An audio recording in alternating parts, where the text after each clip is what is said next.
it is conference tournament week. The Big 12 conference tournament gets underway at T-Mobile Center in Kansas City. In fact, I believe the opening round game takes place later on this morning between, who do we have here? Oklahoma State and Cincinnati. Oh, yeah.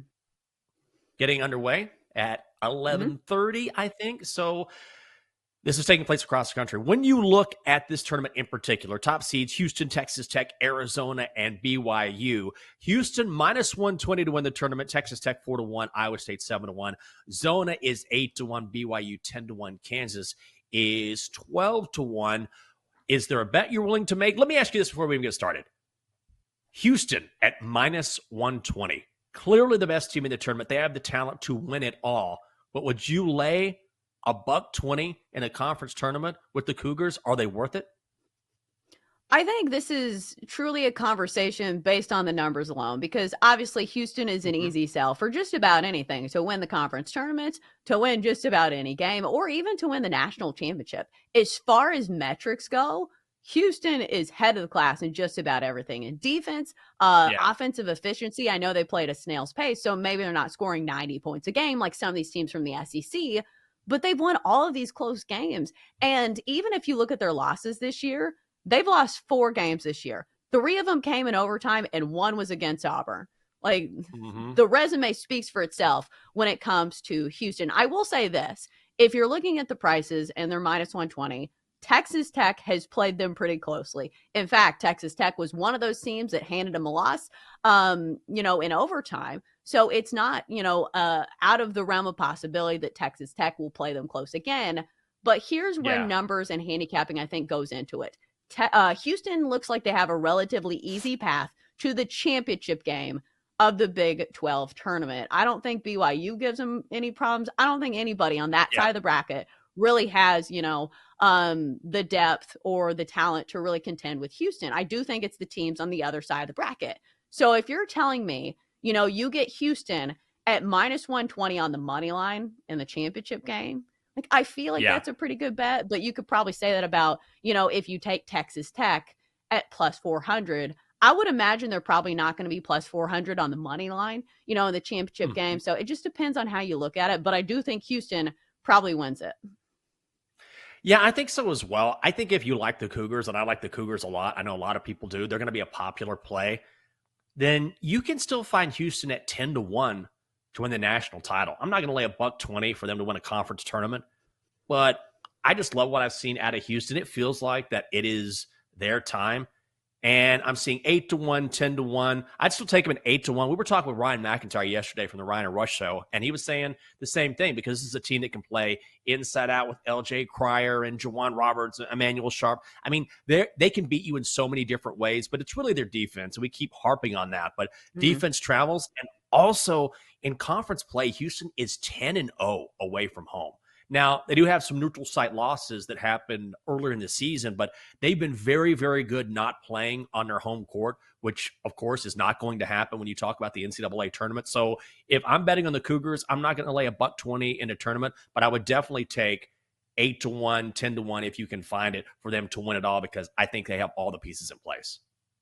Yeah, they just have that stifling defense that I think is going to be even tougher for some of these teams once you've played a few games, and then you have to go against that defense. Physically, it's going to be a huge challenge. And the other thing we look for in March Madness is veteran leadership. And it feels like some of these guys have been there forever. LJ Cryer, Juwan Roberts, Emmanuel Sharp, like you said. So it's a team that, has the guys that we know who are not going to wilt in the spotlight. And also, we've seen it this year. It feels like no team has been better in some of these close games. And a lot of their games are close simply because points are at a premium. You look at the final scores of these games, they're usually in the 60s, 65-61, 65-59. And even against like some of the lesser teams in the conference, they're not blowing out some of these teams, but they're just so good in the clutch that, if you're going to trust a team in the final 2 minutes, I want to trust Houston.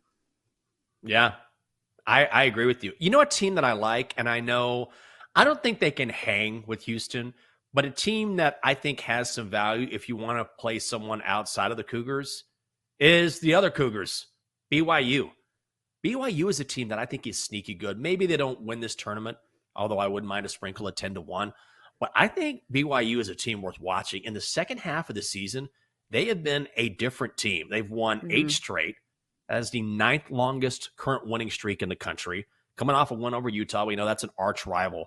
But they got blown out by the Cougars earlier this year. I just think this is a different team. Bart Torvik has them ranked as the number 10 team in the country. They've got some great guard play. Richie Saunders averages 16 points a game. And they're also a really deep team, which I do think matters for a lot of teams in the tournament. Once you go on this run and you can kind of get tired facing challenge after challenge, they'll go 9, 10, 11 deep. So at 10-1, again, no one is in the class of Houston. But if you're looking for another Cougars team to bet on, I think BYU could cause some other teams some trouble. Maybe not in the Big 12, but in the Big Dance. Yeah, I think that this one was dependent on the bracket. If BYU was not on the side of Houston, like maybe I'd be a believer, but it's just they drew the worst side of the bracket. And that's something you need to keep in mind for March Madness as well. A lot of this is matchups. A lot of this will depend on the bracket. So we'll see the big reveal when they have Selection Sunday. But BYU in the Big 12 tournament, good luck facing Houston. That's not going to be an easy one if they make it that far, I think that's obviously.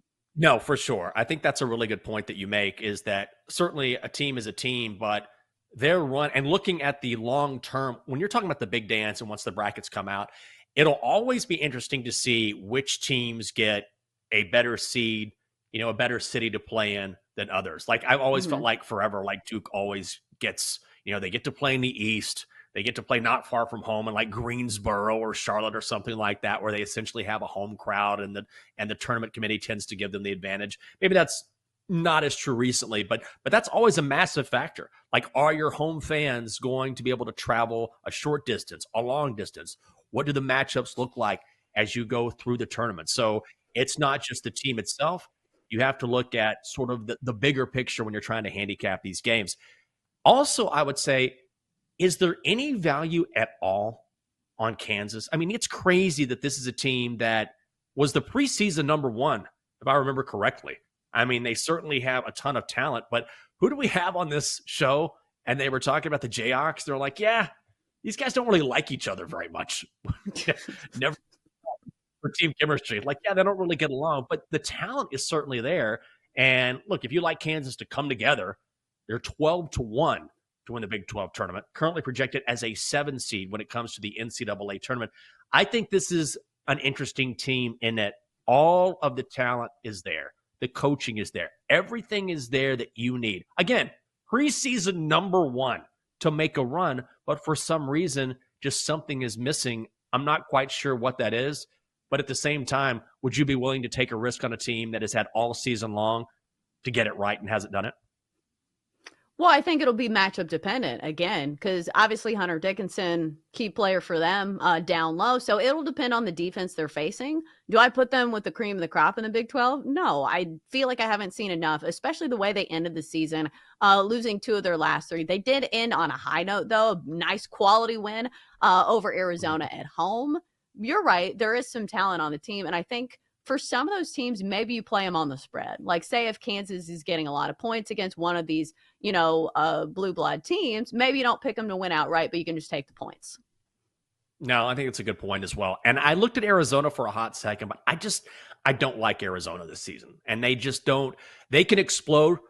They play a very high octane offense, as we know, with a guy like Caleb Love. But ultimately, this is a team, if you're going to play in the NCAA tournament, A, you got to play great defense. Arizona doesn't really do that. And B, Arizona is a team that doesn't really shoot efficiently. Like, they can go off, but they might shoot 36% from the field. And that's just not going to cut it in the NCAA tournament. They're a 3 seed here. If you like Zona, they're 8-1, but that's a team that I just can't trust.